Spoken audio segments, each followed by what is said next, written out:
cambiamos de tema y vamos a pasar a uno bien interesante porque los representantes de las AFP en el Perú estuvieron en una reunión de trabajo con la congresista Carmen Omonte, que forma parte de la Comisión Multipartidaria para la Reforma del Sistema Previsional de Salud. Recordemos que ha sido un compromiso del presidente Martín Vizcarra plantear al legislativo una reforma integral del sistema de pensiones. Y lo que han planteado, lo que han propuesto los representantes de las AFP al Congreso de la República es bien interesante, porque ellos plantean garantizar una pensión para todos los peruanos que incluya, ojo, a trabajadores dependientes, independientes y también para los informales. Independientemente de su condición laboral, sean dependientes, sean independientes e independientemente de sus ingresos, ¿no es cierto? Lograr que todos los peruanos tengan un fondo previsional como una cuenta individual, como la que uno puede tener en el banco o como los aportantes del sistema privado tienen una cuenta individual, una cuenta para todos los peruanos individualizada y garantizar que todos reciban una pensión. Para entrar en los detalles de esta propuesta y cómo se garantizaría, ya está con nosotros vía Skype Giovanna Prialé, presidenta de la Asociación de AFPs. Señora Prialé, ¿cómo está? Buenas tardes. Muy bien, Pamela, muchas gracias. A ver, hay dos cifras que ustedes mencionaron en esta reunión y que son preocupantes, ¿no? La cobertura previsional en el Perú solamente alcanza el 51% de los peruanos, pero además el nivel de aportes es intermitente, digamos. Solamente 39% de los aportantes lo hace mensualmente, ¿no es cierto? Va acumulando su fondo. Entonces, claro, se enfrentan al otro tema, la informalidad, y ustedes están proponiendo incluir al 70% de trabajadores informales dentro de este proyecto para que nadie se quede sin pensión. ¿Cómo lo van a lograr? Sí, Pamela, mira, una de las cosas que tenemos que tener nosotros presente es que el sistema de pensiones está muy ligado al funcionamiento del mercado laboral. Entonces, uno de los grandes retos que tenemos como país es, a pesar de que no hemos logrado formalizar todavía a esa masa de trabajadores, tenemos que buscar darles algún mecanismo de protección, sobre todo al momento de la vejez. Entonces, lo que nosotros hemos propuesto es un esquema en el cual hay cierto consenso a nivel interno y también afuera, que es un esquema basado en pilares, ¿no? Para que de esta manera, en el pilar 1, en el cual tenemos que trabajar el esquema de solidaridad, nosotros podamos dar una cobertura a aquellas personas que no tienen los ingresos suficientes, no han logrado ahorrar a lo largo de su vida laboral porque tienen una baja productividad, es decir, reciben poco sueldo, o como tú señalaste, han ahorrado muy poquitos meses porque tienen muy poca capacidad de generar ingresos para el ahorro. Y ahí lo que queremos es reemplazar paulatinamente pensión 65 con un esquema que se denomina capital semilla, que es bastante novedoso y que es mucho más barato, porque la diferencia radica en que en pensión 65 tú tienes que saber como Estado de lo que tienes en la recaudación, sacar plata en ese momento para pagarle a cada persona sus 125 soles. En el caso de Capital Semilla, lo que se busca es que cada niño al nacer tenga en su cuenta individual de capitalización un monto de dinero que al capitalizarse en el tiempo, a lo largo de los 40 o 50 años o 65, sea la pensión piso que esa persona tenga en caso de caiga en pobreza y por lo tanto no se quede descubierto, como puede estar pasando hoy día con un segmento importante de la población. Entonces, ahí el arte está en buscar una redefinición del uso de los impuestos, en lugar de usarlos al momento final, empezar a usar ese dinero al momento cero cuando la persona nace y por lo tanto desde el punto de vista fiscal la diferencia es muy grande porque la tasa de interés se permite que ese dinero crezca en el tiempo. Esa es la primera propuesta, ¿no? Pensión mínima para todos y una cobertura de carácter universal. Ok, esto supone, claro, el Estado tiene que financiar esa pensión inicial, digamos, esa pensión semilla. Exactamente. Esa pensión semilla es financiada con los impuestos que pagamos todos los peruanos, pero es hecha de una manera mucho más eficiente porque va creciendo la rentabilidad en el tiempo y si la persona no cae en pobreza a los 65 años de edad, ese dinero retorna y comienza a alimentar otra cuenta individual de otro niño recién nacido y así sucesivamente hasta lograr también ir de la mano con el crecimiento económico que todos esperamos para nuestro país. Ahora, sería una cuenta intangible, ¿hasta qué momento? Sí. Porque también ya hemos visto lo que ha pasado con el tema de las AFP, que finalmente en estas circunstancias se aprobó la ley que permitió el retiro de las AFP y lo mismo están reclamando los aportantes de la ONP, perdón. De la ONP. Sí, Pamela, esa es una pregunta muy importante, ¿no? Efectivamente, lo que buscamos es que ese dinero, en la medida que es financiado directamente por el Estado, tenga el carácter intangible, inembargable y solamente se pueda traducir en pensiones pagadas a partir de los 65 años para la población que se encuentra en extrema pobreza, para evitar precisamente que te gastes todo el dinero en un solo golpe al momento de la jubilación.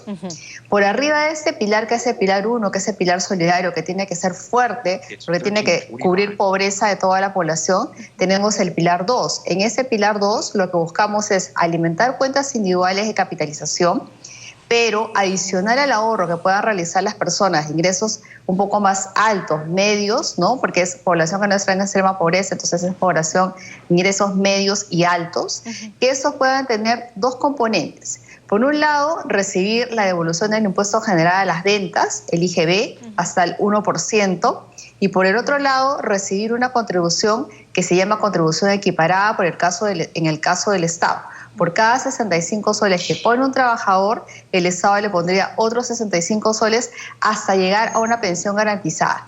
Estas dos herramientas de política pública, tanto la devolución del IGB como la contribución equiparada, que daría el Estado un mitad a mitad, es decir, por cada sol que pongas, yo pongo un sol, sería un incentivo para los trabajadores independientes, porque lo que estamos buscando es que un segmento de la población que ya está por fuera de la cobertura para seguridad social se encuentre cubierto para que frente a una coyuntura como la que hemos vivido ahora, por ejemplo, como la del coronavirus, no se encuentren desprotegidos al momento de la jubilación. Entonces, en ese segundo pilar estamos utilizando todas las herramientas de economía del comportamiento que han sido desarrolladas para que adicional al 10% que contribuyen los trabajadores dependientes que están en planilla, los independientes también tengan un incentivo para el ahorro con ese mecanismo del IGB y de la contribución equiparada. Ok.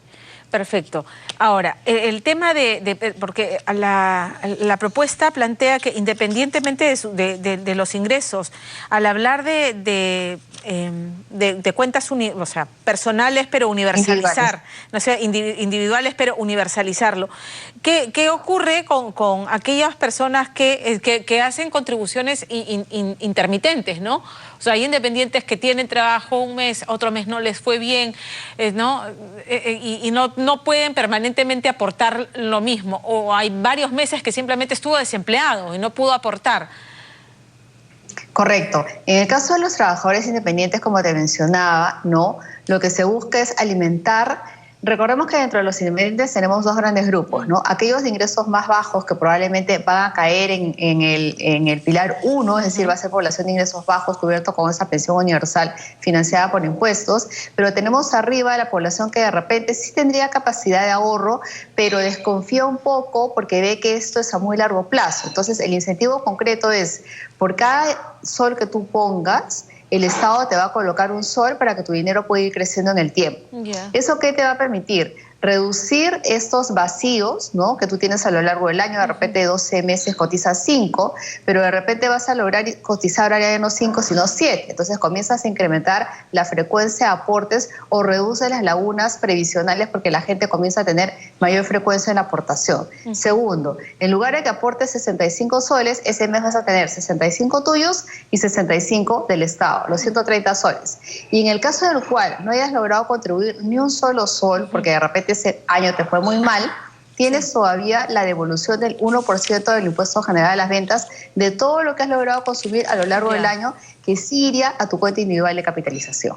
¿Cómo coincide un poco lo que ustedes han habido en todo caso, puntos de encuentro entre lo que ustedes han propuesto y lo que se está debatiendo ya en esta comisión parlamentaria? O sea, ¿cómo ha sido recibida su propuesta? Sí.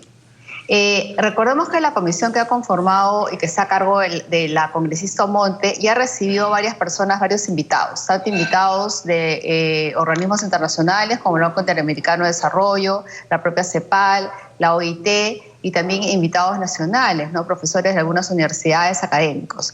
Lo que hemos logrado encontrar es que el consenso radica en dos cosas. Primero, que claramente el sistema de pensiones tiene que proveer pensiones y por lo tanto esta idea del retiro del 95.5 tiene que ser reevaluado porque claramente estamos incumpliendo un acuerdo internacional. De repente cabe la posibilidad de analizar que la persona tenga una pensión garantizada y el excedente de esa pensión garantizada pueda ser de libre disponibilidad. Y el segundo punto en común en todas estas presentaciones es que tiene que haber un esquema basado en pilares en el cual el pilar 1 tiene que ser un pilar de solidaridad en el cual el gasto del Estado sea eficiente y los otros pilares tienen que estar engarzados en un esquema basado en cuentas individuales de capitalización, porque es la mejor forma, tanto en aquellas propuestas que te hablan de una participación estatal como aquellas que no, que sí haya un seguimiento de los aportes del trabajador para que el esfuerzo del trabajador sea reconocido al momento de la jubilación. Esto supone, uno, el reto de aumentar la formalización, o sea, empleo formal con todos los beneficios, uno, y dos, digamos, la cultura de la bancarización y del ahorro, ¿no? Porque, a ver, no hay esa costumbre aquí en el Perú, el tema de bancarizar, de manejar esos temas, aunque yo sé que estas van a ser cuentas manejadas por la ONP o el sistema que se vaya a crear, pero igual, o sea, no hay esa cultura dentro del peruano promedio. Sí, ahora, mira, sorprendentemente, en estos momentos tan difíciles que nosotros pasamos de la pandemia, ¿no? Cuando se dio el retiro por norma, tanto de los 2.000 soles como hasta el 25%, lo que hemos encontrado es que la cuenta individual de capitalización del FP se convirtió en un componente muy importante de penetración financiera o de inclusión financiera, porque efectivamente hemos logrado pagar en las zonas más alejadas del país donde solamente había oferta del Banco de la Nación. Entonces, de esos 3.500.000 trabajadores que han hecho esa opción de retiro hacia el 25%, esa población no solamente estaba concentrada en Lima o en las grandes ciudades, sino que también estaba concentrada en las zonas más alejadas, porque quiere decir que en algún momento ha logrado tener trabajo dependiente y que precisamente al pasar al independiente o como trabajador informal han dejado de cotizar. Entonces, lo que estamos buscando es una herramienta de transición que mientras el país logra crecer y ordenarse internamente, de repente la devolución del impuesto general a las ventas, de repente esta idea del matching contribution o de la contribución equiparada, que por cada sol que tú das yo te pongo un sol, motiva que un grupo de la población vaya siendo formal, por lo menos en lo que viene a ser el ahorro para la jubilación, o formal en materia de seguridad social. Muy bien. Señora Prelé, muchísimas gracias por explicarnos estos temas. A ti, Pamela, muchas gracias. El tema se está discutiendo, que es lo importante. Muchísimas gracias. Buenas tardes. Así es. Gracias. Hasta luego.